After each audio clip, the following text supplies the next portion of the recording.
We've got a marketing mind meld going on in this episode of Confessions of a Marketer.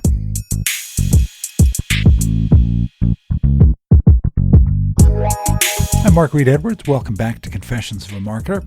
Talking with Chris Dayley today. He's VP of Testing and Site Optimization at Disruptive Advertising. We chatted about psychology and marketing. That'll be up in a moment. Next few weeks, we've got some great discussions. Rob Whedon and I are talking about utilizing data in marketing next time. And I also discuss funding and marketing with renowned investor Garnett Harriman in a couple weeks. Also looking to have my buddy Ben Afia back for a chat about cutting the crap in our writing, and Professor Bob McCullough of Northeastern to talk about the next generation of marketers. Okay, on to the marketing mind meld. Last time we talked about MarTech, a common subject in our business, but what about what's going on between your ears? Marketing is about psychology, understanding and responding to the way people think. My guest, Chris Dayley, is steeped in this stuff, and he told me that one of the things he loves about his job is being proven wrong almost every day. It's a great chat. Let's get to it. Chris Dayley, it's great to have you here on Confessions of a Marketer. Welcome. Thank you so much for having me on. It's a pleasure. You know, marketing has always been about psychology all the way back to the Mad Men days, but lately technology seems to kind of overshadow it. In fact, last week we talked about marketing technology here on the podcast. So how do you apply psychology to marketing to help a company improve conversion rates? Well, I think one of the biggest challenges that we have today is because technology is so good, especially when it comes to marketing technology, it becomes really easy to just rely on that to do a lot of your job for you. And so some of this, like you said, applying psychology to marketing is not new. However, it's kind of a rediscovery, if you will, of going back to the basics and using psychology in connection with this great technology that we have, and so one of the big challenges that I see is I talk with both marketers over here at my company with Disruptive or at conferences that I go to is, tools like Facebook ads. They're great at helping you identify audiences or, new strategies that you might want to think about. And if you are not already thinking through what is going to influence my customers, if you're not already questioning why certain things work, like when you run something in an A/B testing tool, when you run something in Facebook and the tool tells you that it works well, for me, it's going beyond just, oh, this worked, and asking, why did this work? Right. What is it about this that resonated with the audience? And that's where the application of psychology can be so powerful, because it gets us just beyond iterative thinking and, well, this worked well, okay, let's do it again. This worked well, let's do it again. And gets us more thinking strategically about what it is that's resonating with our audience, what it is that they actually care about, and how we can make a bigger impact on the actual user experience. Right. So thinking about data, what are a couple, 2, 3 ingredients you recommend that companies employ to ensure that they secure the best possible conversion rate? Well, there's a couple of kind of best practices, but before we even get into some of the best practices, you have to have, going back to what you said with data, you have to have transparency with your data. You need to understand how are people engaging with, specifically with your website right now? How are people engaging? What is it? Where are they dropping off on your website? How are you getting conversions currently? And so it's super important that you've got a good analytics tool, Google Analytics or Adobe or whatever analytics platform you use, and that you have good conversion tracking set up so that you can know what is working well, so that you're not just kind of guessing and shooting in the dark. And then on top of that, obviously, what my specialty is in is helping businesses test their website to increase conversions. And so with that, you can actually get additional data transparency and additional data attribution if you use a good testing tool on your website. So Google actually has a testing tool you can use called Google Optimize. It's not the best testing tool out there, but it's free. And so it's a great place to get started. Other tools that I recommend are tools like Optimizely, Visual Website Optimizer. Those are tools that you can do A/B testing on your website, and you can set up conversion tracking right within the tool itself. And then I always think it's great to have a couple of different tools that are reporting conversions so you can compare and make sure that you've got good data. So you have a testing tool that's giving you conversion data. You've got Google Analytics that's giving you conversion data. You may even have internal reporting, the CRM or something that's giving you conversion data, and comparing them all against each other to really make sure you understand what's happening on your site. I mean, all of that sounds really complicated when you explain it, but it can be as simple as, with Google Analytics, you can get that set up and verify that you're getting good data in half a day, in a couple of hours even. And so, I mean, these definitely are not difficult steps to take to get that data set, properly attributed and tracking properly. It's just something that a lot of businesses overlook sometimes, sadly. And so, yeah, before you even start optimizing, before you even start trying to influence your user behavior, you want to make sure that you really understand your user behavior. One other tool that I'll just mention as well that can be really powerful is it's a software that allows you to do heat mapping. So my favorite heat mapping tool is called Hotjar. Right. And what heat mapping tools allow you to do is it allows you to get an idea of where are people clicking on your pages, how far down the page are people scrolling, those types of things. When you use that in connection with the Google Analytics data you have, the CRM data you have, any other data, you can get a really good idea of what's happening right now. What are people doing right now? And then that will spark a lot of ideas for you of what could I do a better job of. Right. Let's talk a little bit about process. Anyone who's ever been around a salesperson knows that you've got to ask for the sale. If you're in politics, you got to ask for someone to vote for you. But often companies looking for a sale either ask too early or they never really ask for it. Do you recommend kind of well thought out nurturing programs, or do you have a different approach that you use? Absolutely. I think that getting an idea of where people are at in your conversion funnel is so critical. And this is one of the most overlooked parts of a good marketing strategy with most companies that I've worked with. Somebody who is at an early stage of the funnel, top of the funnel, is not ready to convert yet. Right. This is when, the top of the funnel is awareness. This is where you are making people aware of what it is that you do, but they may not even have a need yet at this point. You may have identified that they are a relevant demographic. So we know that, our customers are typically 25 to 55 males that work for Fortune 500 companies that are in a market, a manager or higher position. This is our target demographic. So they are potentially a good prospect, but they may not have a need for us yet. So they are top of the funnel, right? We just want to make them aware of what we're doing. And when you're running an awareness campaign, you don't want to drive them to your sales page right. because they're not ready to convert yet. So you may end up with really low conversion rates if you're driving everyone to your sales page. Often the landing page they just do one landing page and it's kind of a catch-all, right? Exactly. Or your website is just focused on getting a demo, getting a lead, or if you're selling a product, driving them straight to the product page.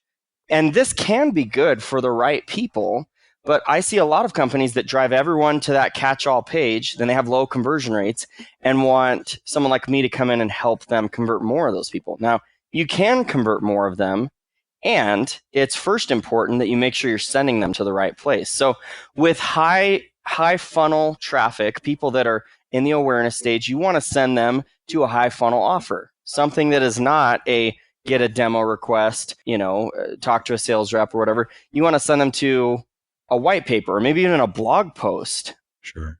We send a ton of traffic to our own blog, and we end up getting a lot of people that end up coming back to our site and signing up later, because when they come to a blog post, a lot of companies go, well, I don't want to drive someone to a blog because it doesn't generate revenue.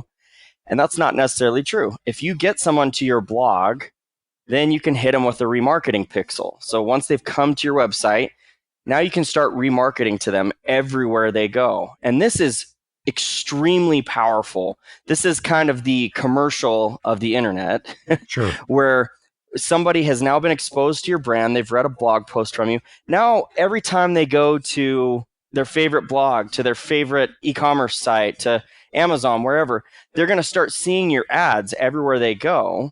And it's going to create that brand recognition for them.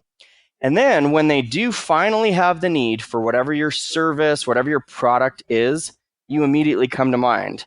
My wife actually gets really annoyed by these kinds of ads. We at Disruptive, we do these ads for ourselves. And so probably once a month, she'll say, Can you tell whoever does your ads at Disruptive to stop showing me ads? I see them to every website I go to. And I'm like, babe. Yeah, they're stalking me, right? Yeah, I'm like, babe, you came to our website and you're getting remarketed to. We're doing our job. This is good. So high funnel, this can be really great because it's cheap traffic. Right. And it's easy to, it's a very low barrier conversion. Getting someone to a blog post hardly requires any effort on the part of the actual prospect, and then you can start showing them ads. Now, once they're ready, middle to low funnel traffic, these are people that have a need, and they may be searching on Google for whatever the solution is that you're offering or whatever the product is that you have. And this is the time to send them to a sales page. And then that's where on your sales page, it's really important that you find out what are they looking for here. Right. You might think that they're going to be looking for all of the information that you possibly have. And that may or may not be true. They might be looking for all that information, or maybe they're just looking for one specific thing. And if you don't know what that one specific thing is because you haven't tested it, then you may end up hardly converting into this traffic as well, because you're just inundating them with all of this content, all of, this super long video that you made that looks really cool, but doesn't actually address their pain point. And so this is, again, once you've got them in that stage of the funnel where they could potentially convert, it's really important that you understand what do they need at this stage of the funnel in order to convert. So that's when A/B testing comes in, right? Because you've already tested all this stuff and you know the answer to that question, right? Exactly. So how does this conveniently is my next question. So A/B testing is common in websites, in email, and advertising. How does psychology work into it, and how does it help you optimize? Well, let me tell you first how most companies approach A/B testing, and this does not involve psychology. Most companies, when they start thinking about A/B testing, it is either highest paid person in the room saying, we need to do this, and then the marketing team goes and figures out how to A/B test their idea. Right. Or it's a marketer that goes on to a competitor's website and goes, what are they doing that we're not? Oh, they have a chat feature. Hey, let's try that. Oh, they have a video background. That looks kind of cool. Let's try that. Yeah. Now, none of that is psychology, right? And now none of this is bad necessarily. It's just not very strategic, right? It's just kind of, well, let's try some stuff. It's a crapshoot, really. You're rolling the dice on your testing strategy based on just some random idea that comes up. Opinion. Yeah, opinion.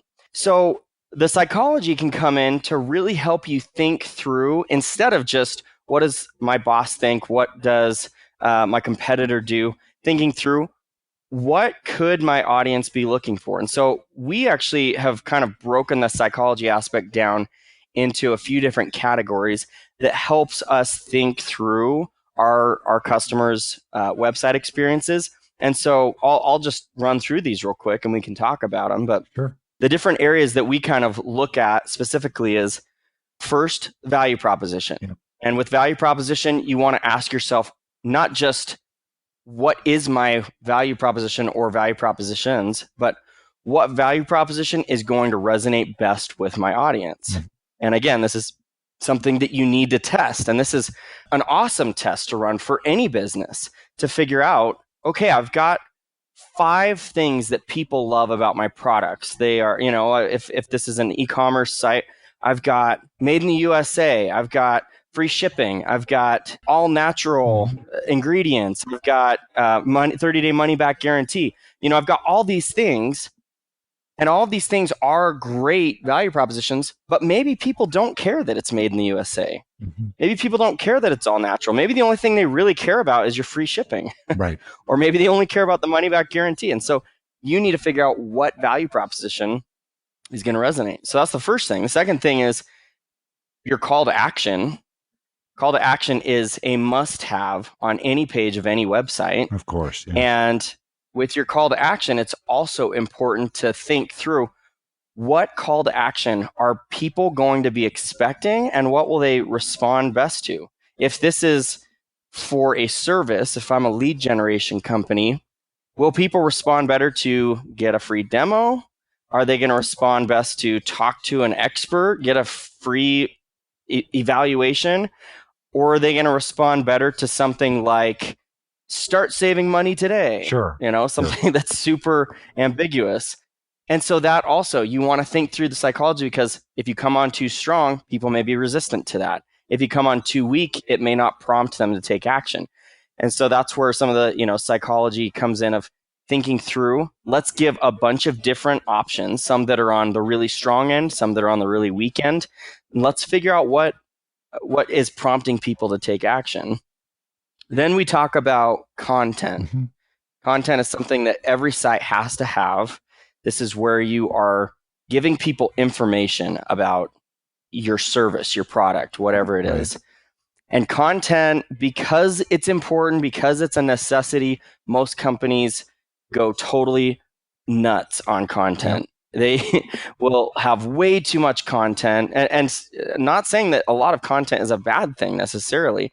It's just, again, going back to the psychology aspect, a lot of content can cause anxiety if people don't want to see it or if they're not ready to see it yet. And so this is where the testing aspect comes in of figuring out when's the right time to show people a lot of content and where should it be located and what else should be around our content.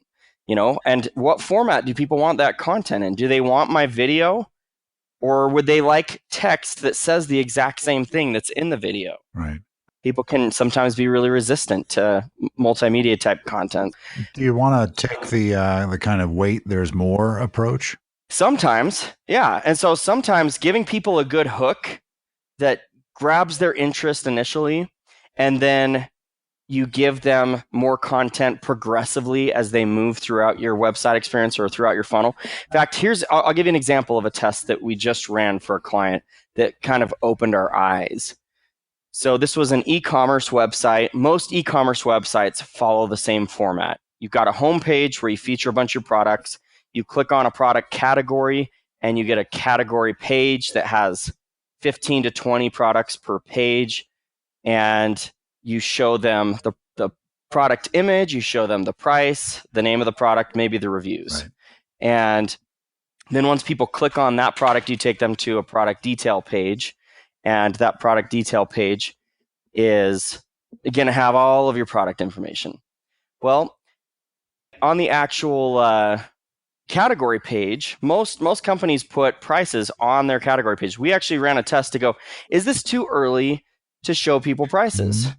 Should we have them focused on just the product images, or should we have them focus on the actual price itself? Is that an important conversion metric at this point? So we tested removing the price from the category page, and it increased conversion rates by like 30%. Removing the price. So that told us, okay, people aren't ready for the price yet. Either that, or by removing the price, we focused their attention on the product itself instead of on comparing prices. And that got them more bought into the actual product. So again, this idea of content is critical. Figuring out if we show people content too early and they're not ready for it, they might be thinking about all the wrong things. So this is, again, where testing gets really fun. So those are kind of like the three, I think, levers that we can pull on our websites with value propositions, call to action, content. And then there's other things that just happen sometimes. And I categorize this as just distractions in general. So sometimes we end up putting too much stuff on our site, and this creates distractions for our audience. And, I've run hundreds of tests at this point for dozens of different clients. And just about anything on your website could be a distraction. Yeah. So a video could be a distraction. A picture could be a distraction. Your content might be a distraction. Anything that is taking people's attention away or diverting their attention from your offer can cause issues on your site. And so this is another area where testing becomes really fun, because what you want to think about, and this is where you can think psychologically about your customer journey. It's fun to just outline what are all of the things on our site that might be distracting people. And we'll do this with our clients. We'll go through and we'll make a list, just a bullet point list, and say, this might be, this might be, this might be. You end up with 15 things on a page. All these things could be distracting. I don't know if they're distracting, but they might be. Yeah. And then you go through and start to systematically test through these. And you go, let's find out. Let's find out if this content right here is helping or hurting conversion rates. Let's see what happens when we take it off. Yeah. Oh, hey, we took it off and conversion rates went up. Okay, it turns out that was a distraction. So those are, now I've talked your ear off here for several minutes, but those are kind of some of the big fundamental areas that when you're talking about applying psychology to marketing strategy, if you can think through and ask yourself again the question in these different categories of, what does my user want to see? Right. What might they think if I show them this instead of this? How will they respond? How do we think they'll respond differently? That becomes a much more strategic approach than, hey, let's try this thing that my boss just said. Sure. And I think your last point there about distractions, there's so many distractions in this world as it is, that you want to be as focused as possible when you're presenting an offer, right? Absolutely. Yeah. And the big thing too is, so psychologists have done some research on people's behavior online. And interestingly, when someone goes to a brand new website they've never been to before, this is not to Amazon where they're going to buy something no matter what, but to your site, they've never been there before. People typically give about 2 to 3 seconds of mental effort. They'll expend 2 to 3 seconds. And in that 2 to 3 seconds, there are hundreds of things that are firing off in your brain simultaneously that your audience probably can't even tell you about. Yeah. If you were to ask your audience, how come you didn't buy from me today? They can't mention all those hundreds of things. They can maybe tell you 1 or 2 of them. But all of those different hundreds of things are going to be weighing in on whether or not they stay on your site. Things like, do I know what I'm supposed to do?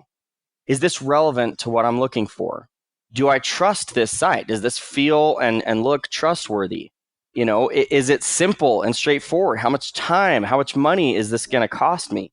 So they're weighing all of these things subconsciously of kind of the cost versus the benefit that they see in the first 2 to 3 seconds. And so it's really important that in those 2 to 3 seconds, you don't have things that are pulling their attention away from the value you're offering.